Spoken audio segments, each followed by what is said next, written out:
The RS6 Avant, those flared arches, MCG-sized oval pipes, this is the Super Wagon. And now there's this performance version, the Super-Duper Wagon.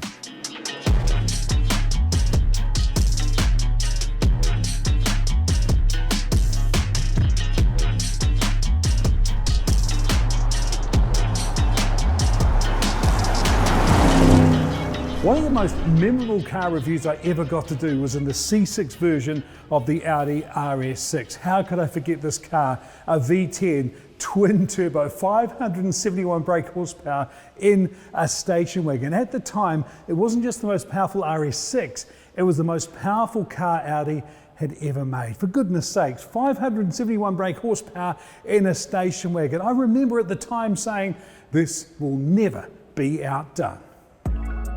Well, it has been outdone, and by Audi. This is the new RS6 Performance. It has 621 brake horsepower. That's 463 kilowatts. Not only that, the twin-turbo 4-litre V8 delivers 850 newton meters.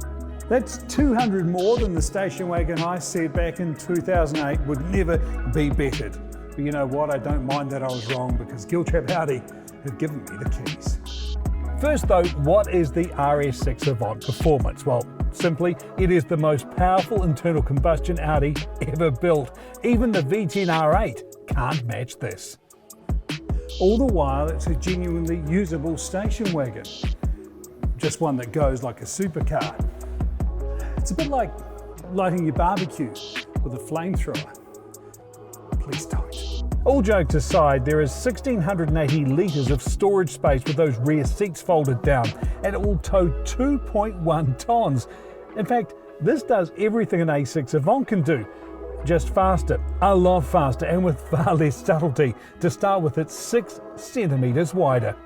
And every single millimetre can be seen in the trademark RS wheel arches. And look at these intakes, forget bug catchers, these things would swallow a possum.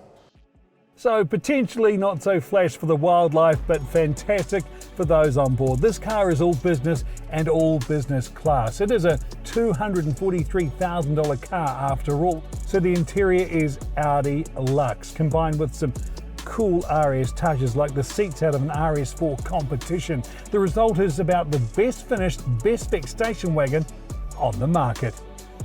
And of course, it's fully connected, it's wireless and leather clad. It's a bit like a bouncer outside a Hollywood nightclub, only this one packs a bigger punch. The car we're driving is pretty much a standard RS6. I know we're talking pretty high standards. That means a top speed limited to 250. Now you can tick a box for the RS Dynamics package, which adds in all-wheel steering, torque vectoring, and a 280 kilometre top speed. Of course, it's nowhere near what this car could deliver if the shackles were fully removed. We're talking well over 300 k's an hour, which I know is, well, pretty arbitrary. The speed limit's 100. I did tell Giltrap Audi I was going to be on my best behaviour. But that's fine, because 100 is exactly enough to show you something that comes standard with every single RS6 Performance. And that's 0 to 100 in 3.4 seconds. Which by coincidence is exactly as long as it takes to fall in love with the RS6 Performance. Not least because this car can be quite subdued if you're not in a hurry.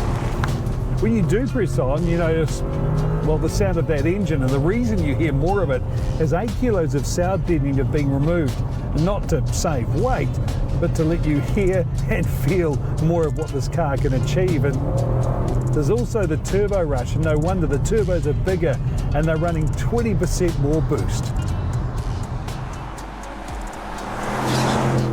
It's a quattro, of course, with an 8-speed box and the ability to send 70% of torque to the front wheels or up to 85% to the back. Now, some car makers have allowed their sporting badges to be cheapened, but Audi has always treated RS with a near religious fervour. And as a result, there has never been an RS that wasn't worthy of those 2 letters, those wheel arches and the oval pipes. And that performance, with the practicality, or a lot of practicality thrown in, delivers, well, practical magic. But it is said to be the last V8 engined RS6. The next one will be electric. On the upside, it will be even quicker.